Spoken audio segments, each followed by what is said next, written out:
An Angel is Born, a story of love, loss, and hope by Johanna Elizabeth Sather, registered nurse, RN. So I think someone would have bought this for me at an op shop for $2.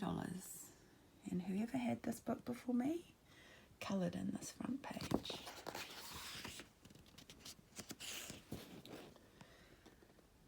It's from Woodside, California.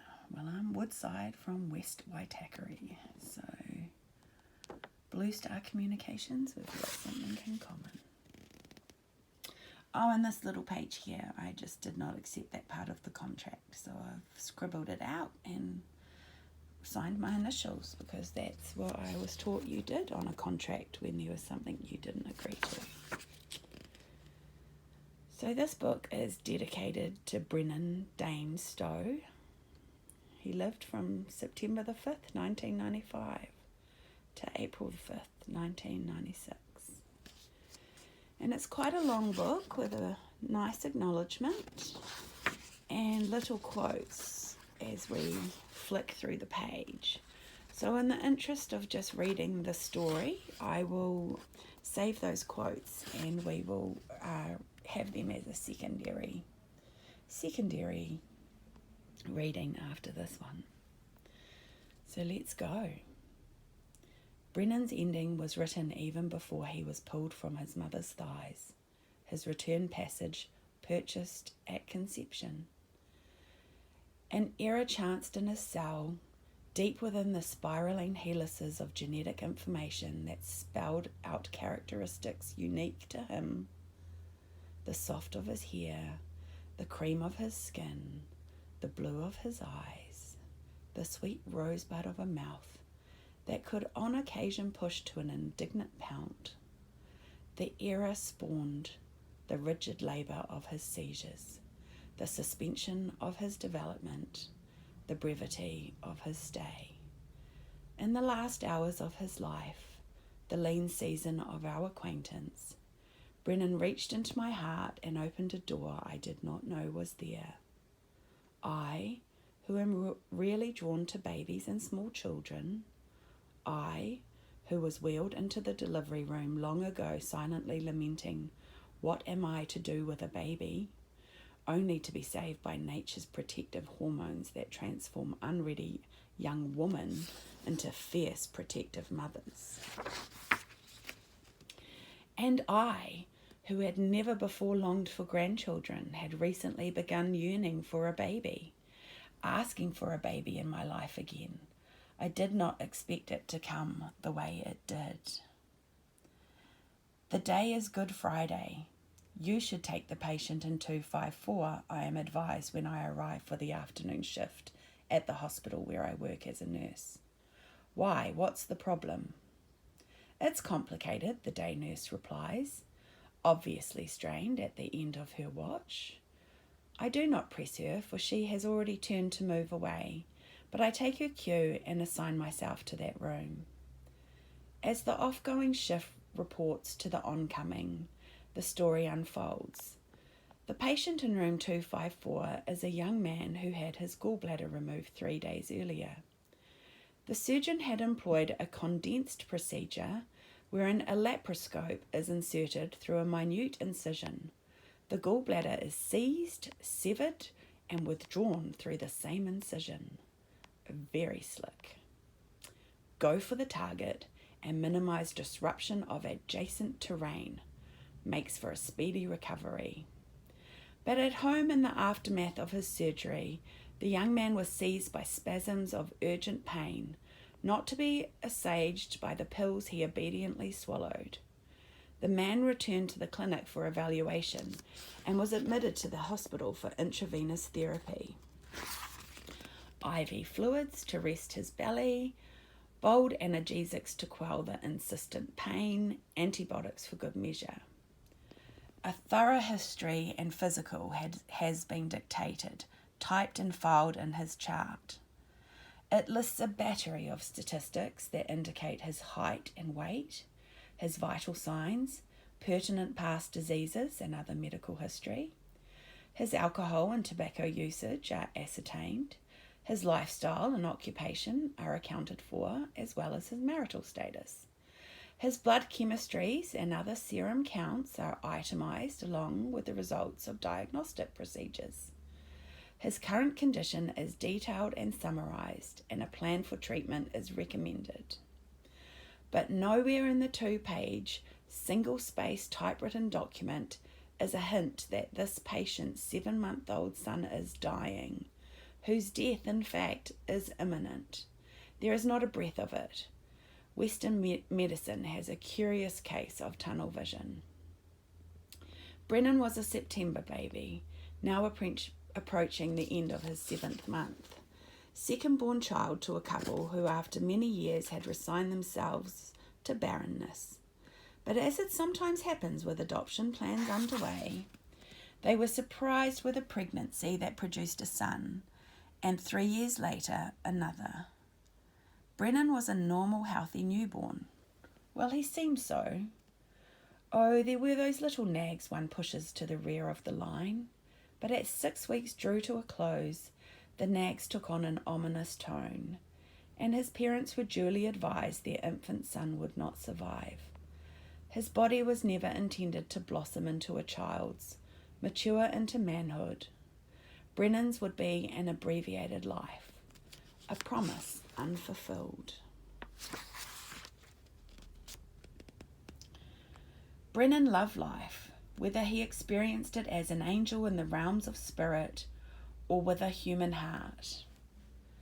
In the heavy fabric of physicality, he had lived many lives on earth, indeed too many to count. He had come as tribesmen to the plains of Africa, as travelling merchants in the ancient East, as silent monks and as beautiful women, as lusty barbarians, as slaves, as slave keepers, as lepers, as kings, as beggars, as women of the night.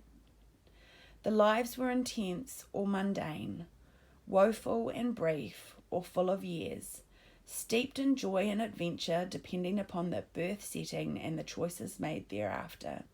He had run the gamut and exhausted the characters. In fact, he had suffered and savoured so many lives that he had fulfilled his mission in the galaxy wherein Earth roams. He had felt every anguish and pain and fury until, at last, he remembered the love from which his soul was spun.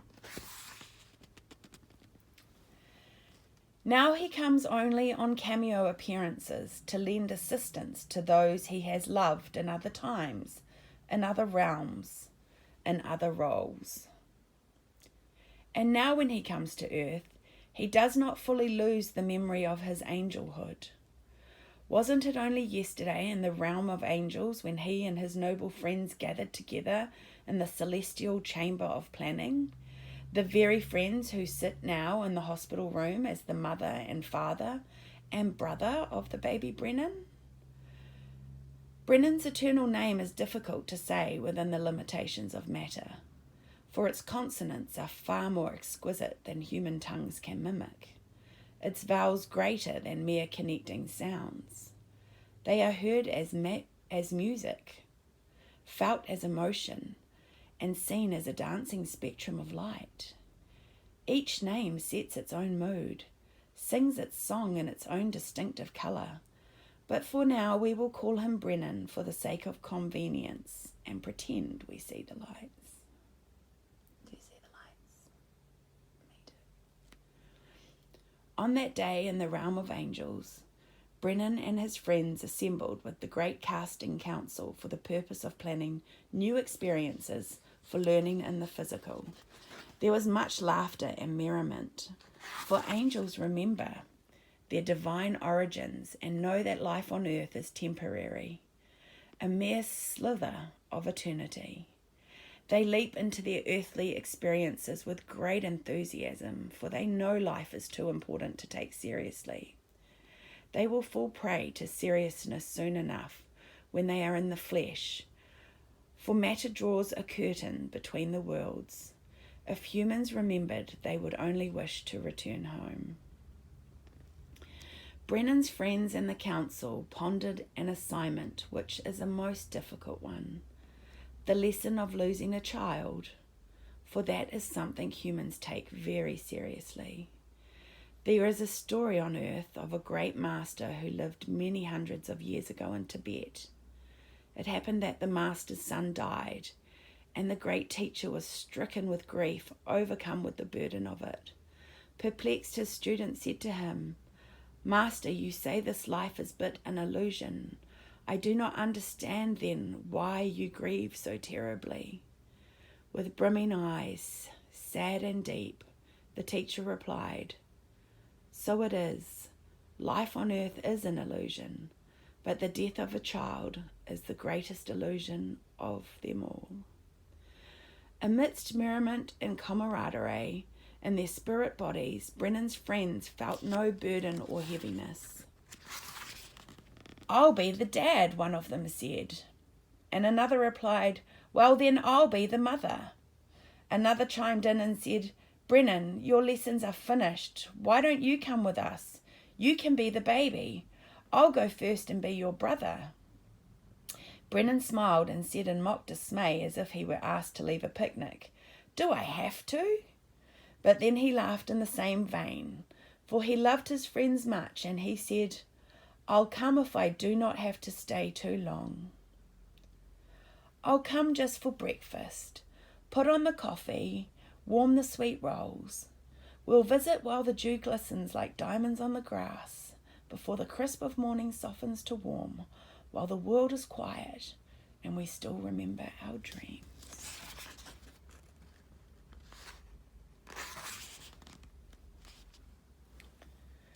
Today, on this Good Friday afternoon, the mother has brought her children to the hospital, the young boy and the baby. We have created a dorm of sorts in her husband's room, arranging a fold-up roll-away bed with a lumpy mattress against the wall, and in a little alcove under the room's only window, we install a crib borrowed from the paediatric unit. This is where Brennan lies, sleeping when I enter the room to greet and assess his father, my patient. I pass the baby and pause. In an instant, my heart is captured by the child, almost as if I recognize him. Moments before, a nurse who was my friend had approached me. "I couldn't do what you're doing," she said, shaking her head slowly. And I remember my words, for I believe them to be true. "This won't bother me," I said. "I can separate myself from the situation. I won't take this baby home with me." My training as a nurse had been to distance myself emotionally from the tragedies that abound in my work. But sometimes there are landmines awaiting an unexpected footfall. Today the footfall and landmine meet at the side of a baby's crib. And I gaze at the child, enchanted. "You have an angel here," I say to the father. "He has just come to stay with you for a little while." The father knows. He knows. And he feels the anguish of the illusion. Then we speak of medical things, of surgery and pain, and the reasons the father returns to our hospital. The mother has gone to take the older child home to his grandmother. This room is too small for his energy. It is dinner time. While my other patients eat, I sit with Brennan and his father. Until all the news is back from the tests and the crisis is past, the father cannot eat. We speak in hushed tones while sterile water laced with glucose and saline and a little potassium drips into his vein. That will be his dinner for tonight. The baby sleeps in the crib covered with a handmade quilt, a gift from a friend at the time of his birth. It is an infant-sized square. The friend did not know that the infant would never outgrow it. A floppy stuffed rabbit slouches in the corner of the crib against the slats. There we go, against the slats. But for a tiny, white tube emerging from his right nostril and taped to his cheek.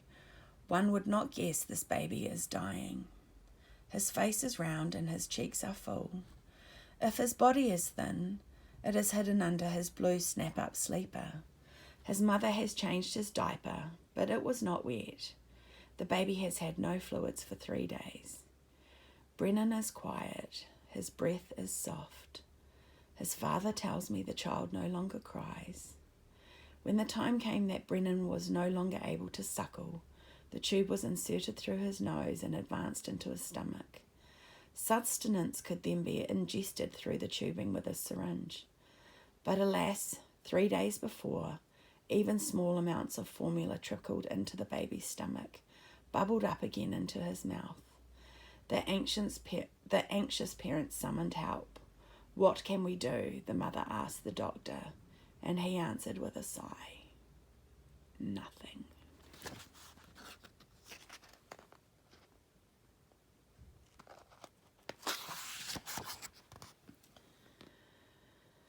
Passively, the baby looks out the window.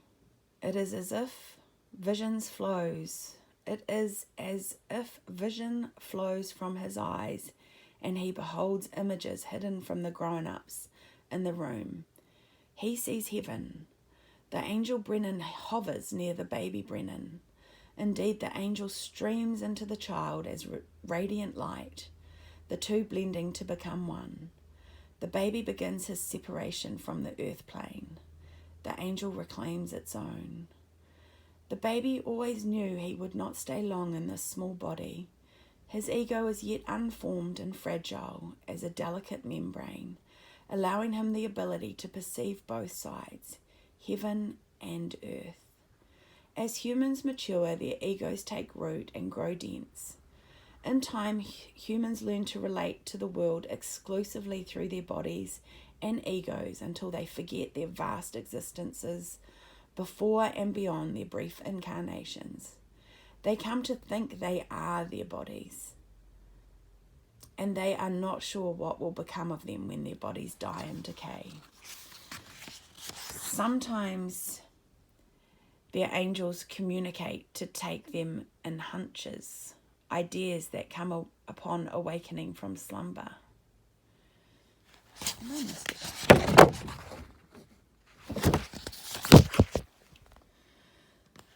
Sometimes their angels communicate to them in hunches, ideas that come upon awakening from slumber and intuition. And sometimes the humans listen. The baby gazes out the window and watches a legion of angels gather to welcome him. The life of the mortal child flickers like a guttering candle. "Brennan, sweet boy, your travels here are nigh through. Say your farewell and come home to me, for I am your soul, and we are a splendid angel awaiting adventures on our journey back to the heart of God."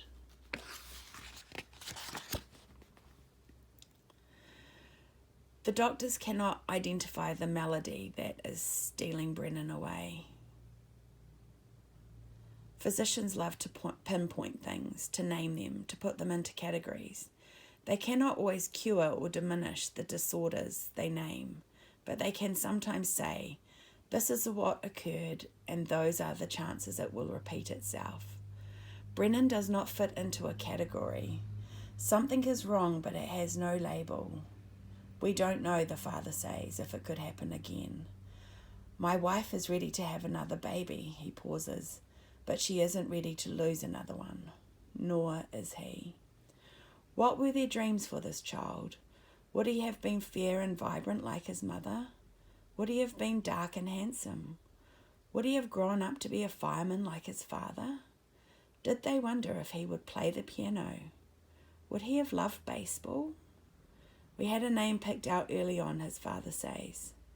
"But as the time of his birth grew near, we changed it. I don't know why, but we felt we needed a gentler name. So we called him Brennan." It seems prophetic, I think, to myself. The angel Brennan loves this man well, this man who has done all he could do, given all he could give for his family, for his young son, but there is nothing to be done. The story is written. The mother returns to the hospital. She carries her infant to the makeshift bed in the room that has become their temporary home. She curls herself around her child, flesh of her own, her body propped with her arm as a support, her elbow dug into the mattress. This woman has known her baby longer than anyone has, for she knew him even before her menses were interrupted, as her waistline thickened with pregnancy and her breast grew tender, and her stomach voiced a timid complaint. She had felt him quicken and followed the progress of a growing fetus, the first flutterings in the second trimester, then the assertive heel and elbow sliding like a ripple under the surface of her skin, seeking comfort in the tight quarters of her belly. And she would caress him through the tissue and muscle of her abdomen, and she would imagine holding him, remembering how small newborns are, how vulnerable with their quivering, mewing cries. "Oh, feel him," she would say to the father as the elbow slid past her stretched navel, and they would laugh at the vigour of their tiny child. Brennan the Eternal watches as the parents remember. He feels their sadness. He knows their love. Beautiful woman, let me rock you as you once rocked me. Let me sing you a lullaby to soften the hurt. Oh, cry for the human mother whose heart aches for her baby. But through the tears, remember why we came to this place, and let it deepen you. Beloved Father, let me touch the brow that knits when you remember the baby who will die this night in your arms. Weep to ease the father's loss, but do not cry for the angel who crept into your life and opened your heart. Didn't we do well? At 9 o'clock in the evening, I am summoned to the room. Brennan's breathing has changed. It is the dying breath. It comes in short, gasping efforts, with a heave of the chest.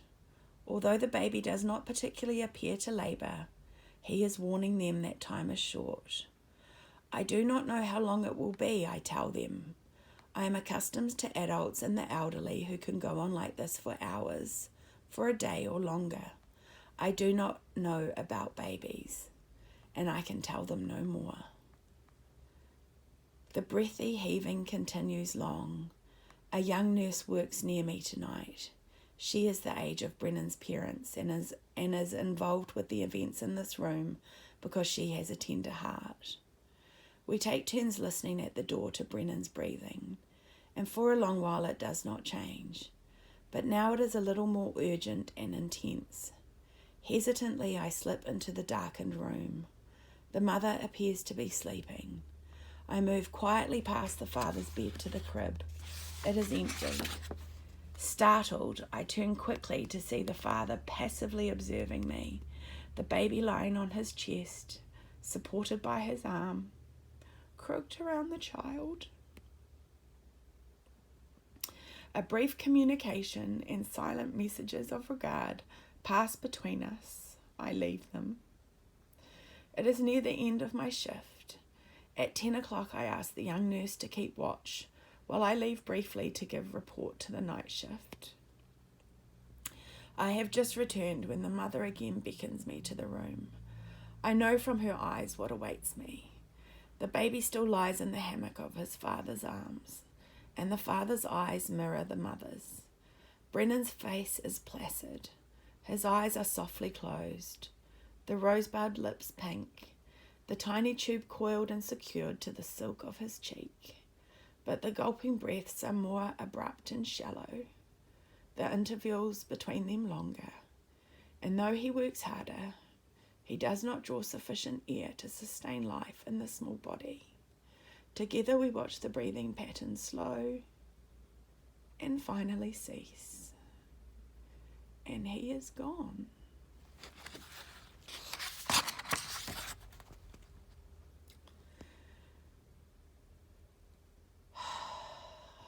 Steadfast, the mother lifts her baby from the father's chest.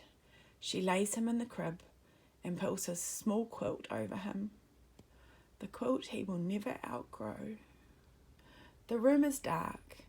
Facing her husband, she sits at the foot of his bed with her legs outstretched, paralleling his legs. He rests with the head of the bed lifted to a semi-sitting position. They are silent, with occasional murmurings connecting them. The tears are sparse now, already dried. They have been shed abundantly over the past half year, with a savage wrenching and rending of their hearts. Numbness has at last settled over them like a sedative, clouding reality. The angel Brennan watches the father's nurse making telephone calls. She wants this matter settled before she goes home tonight.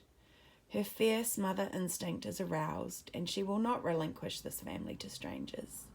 She is told no one will be sent from the funeral home tonight. They will come in the morning. Frustrated, she argues, to no avail, asking that the child be taken to the mortuary directly from the room where he died. Wouldn't that be easier on the parents, she reasons? How can they rest tonight knowing their baby's body lies in a cold vault just down the hall from where they sleep? The angels know the nurse worries too much.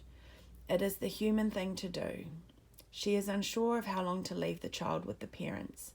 They seem stunned, and it is hard for her to read them. She does not want to rob them of precious time never to be retrieved, nor does she want them waiting, wondering, wishing it done. After a time, she gathers a flannel sheet and folds it into a square. She enters the room and moves to the crib. Wordlessly, the younger nurse follows her.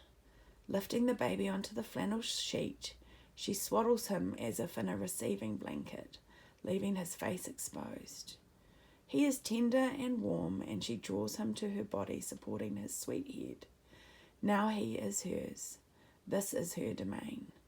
The mother and father acknowledge the moment and bid their child adieu.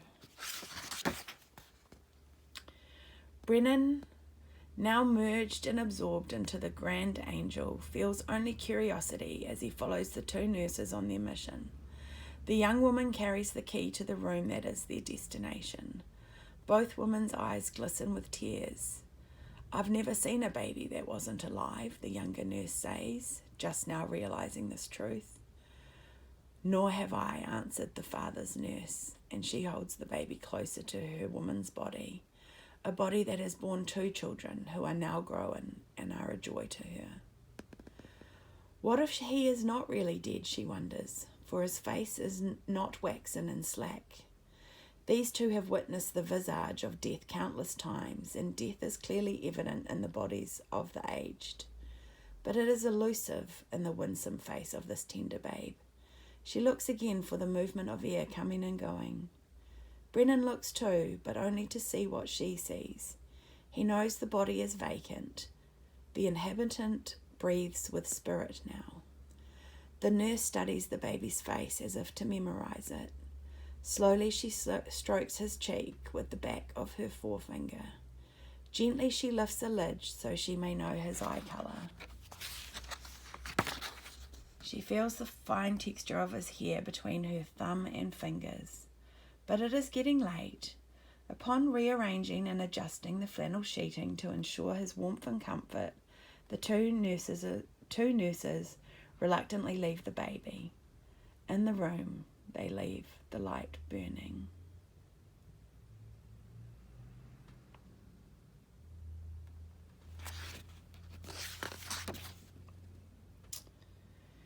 So I think we might just leave this story there and read part 2 some other time. So I'm hoping you're enjoying this story. And yes, let's read the other half very soon. Okay, I just double checked. We've only got a few pages to go. Midnight approaches and Good Friday is nearly over. Funny we do not know when we wake in the morning what turns our lives may take in the course of the day. I am drained. I have spent my emotional energy. I feel no sadness, no anguish, no relief, no peace. I am empty. The house is dark, but for the moon and porch lights filtering through the windows. Just as it seemed necessary to leave the lamp burning for Brennan, I now find the dark is soothing to me. I sit on a knee-high stool in my kitchen, leaning against a cabinet, my jacket still buttoned, my bag still draped over my shoulder. I look out into the yard, but I see only emptiness. I do not know what to do with the emptiness, yet I do not want to fill myself with the trivial noise of the world. I do not know how long I sit there. Brennan is dead. My heart is stagnant, clotted with feelings I do not understand. The weekend passes. On Saturday, the mother moves home to spend more time with her other child, whose baby brother will never come home. The rollaway bed is folded up like a peanut butter sandwich and stashed against the wall, a reminder that the family is together, though divided just now. Brennan's quilt drapes over its side. The crib is gone, returned to the paediatric storeroom. The mother and son visit each day, and the father's recovery progresses. Easter comes and goes. Its message is not unnoticed. On Monday, when I arrive at work, I find a basket of plants in bloom left there by the parents and cards for the nurses. But the family has gone home. In a few days' time, I too will leave for vacation to be away from here and to reflect on the events of this weekend. Summer has come. The tantalizing burst of spring blends into the full-bodied green of summer. Brennan has been with me each day since our meeting. I do not know why. I look for him in the faces of every baby I see. Sometimes I think I see the round face or the fair hair. None have the enchanting rosebud mouth. Sometimes I tell his story to another and my tears flow, and I laugh and say, I do not know where the tears come from, and the listener smiles through moist eyes. Perhaps it is a cellular thing. The mother with empty arms, the dad powerless to protect his young. Some days Brennan slips in to remind me that love is real and there is hope for human beings. Sometimes he springs in for a quick hello, a cookies and milk visit. Lately, when I write of him, I search my mind for just the right word, and it comes to me on angel's wings. I had brought the basket with its colourful flowers home with me, feeling a bit like the greedy child who nabs the candy before other fingers have the chance. But I wanted to have a part of this family in my home. The plants brightened my countertop for a time until they grew cramped in the small basket, their blossoms dying back. Then I repotted them in a planter on my porch outside the sliding glass door. The geraniums are getting their second wind and will burst forth any day. The ivy is trying to go unnoticed until it can spill over the side and surprise me, but I am onto it. The slugs made breakfast of the marigolds. I should have protected them by putting them in a hanging basket, but I wanted to keep this troop of plants together. Silly woman. Well, I guess they had their day. I added some yellow violas to stand in for them. But the pansies bring pride to flowerdom. They are hearty and prolific,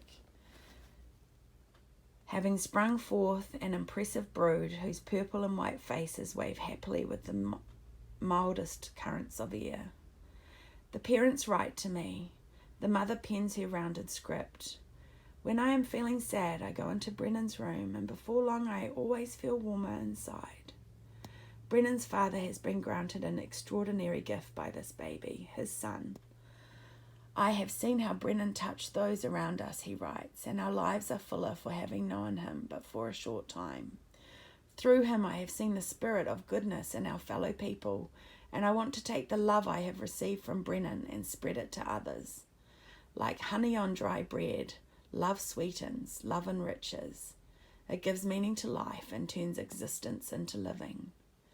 We miss Brennan a lot, his mother writes, but we know he is in a better place, playing ball and learning to fly. We both feel such peace now. I guess we all have an angel watching out for us, and it feels so good. Yes, oh yes it does.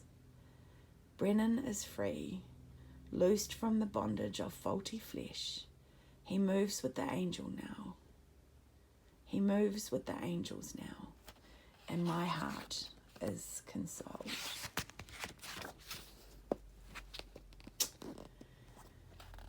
And that's the end of that beautiful story. So I think we will read another time the appendix and then run through. This is the registered nurse, Johanna. And this is a loving gift for everyone. But yeah, we'll read through the quotes and the appendix some other time.